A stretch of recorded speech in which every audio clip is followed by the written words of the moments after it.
Ladies and gentlemen, welcome back to the Ground and Pound Podcast quick picks video for UFC Fight Night. Moicano taking on Duncan over in the Meta Apex. And you know what we're here to do, rapid fire style with my confidence at the bottom of the pick. And if you're enjoying the content, hit that like and subscribe button. Let's dive right in for these rapid fire full card breakdown. We've got Diani Barbosa taking on Melissa Gatto. Give me Barbosa here. I think she's going to be able to get this one done purely because of the fact that I think she can dictate where this fight is going to take place. Both women are good on the feet. Both have decent striking. But I think the former judoka is going to be able to control on top if she gets into the grappling exchanges, beat her up with ground and pound, and also if she does fight on the feet, she can threaten that takedown. So give me Diani Barbosa here to get this one done in a medium level confidence pick.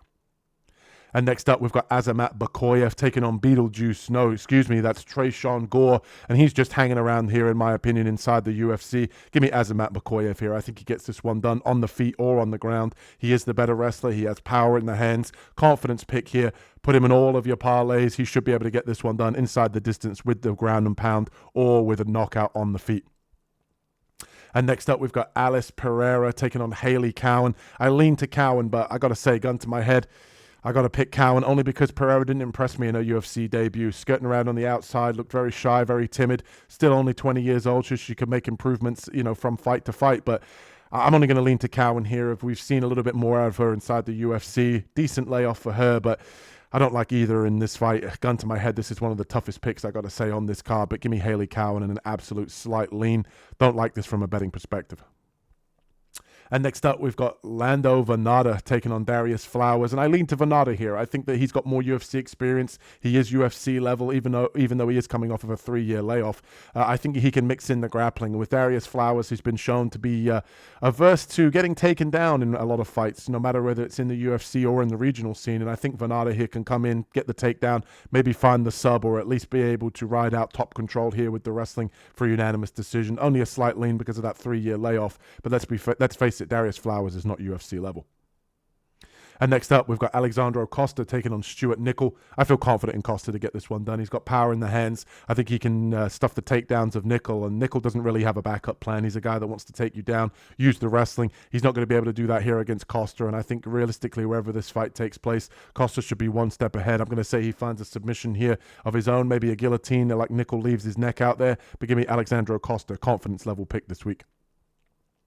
And next up, we've got Jose Delano taking on Robert Rucella, and I'm going to go with Delano. UFC debut. He looked good on Contender Series, had power in the hands. But I do think if Rucella is mixing in the grappling, this fight could be a little bit closer than the odds suggest. But I do like Delano's boxing. I think he's very measured on the feet. He looks very complete, looks ready for the UFC, and I think on the feet he should have all the success he needs to be able to win a unanimous decision here against Rucella. Rucella is a live underdog for a submission, but I don't think he's going to be able to, control and get that top position to be able to dominate Delano in the grappling. So give me Delano here, medium level confidence pick.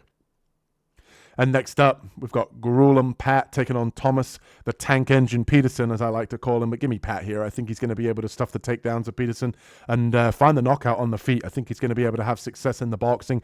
Peterson doesn't have that high-leveled college wrestling that everyone talks about. 2-time state champion in high school isn't going to be enough to be able to take down Pat consistently. And I think this 6'5" frame, 81-inch reach is going to be too much for Peterson here. I think he's going to get knocked out in back-to-back fights. Give me Pat here to get this one done. Medium level confidence pick.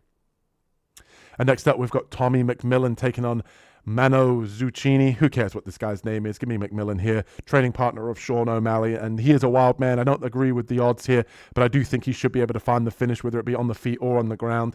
I just don't trust Zucchini. I'm going to call him Zucchini because I just don't think that this guy's relevant. He's not UFC level, knocked out by Morgan Charriere in his UFC debut, and I just think realistically this is a setup fight here for Tommy McMillan to get a highlight reel finish, to him to talk shit on the mic and kind of announce himself to the UFC faithful here. So give me Tommy McMillan in a slight lean.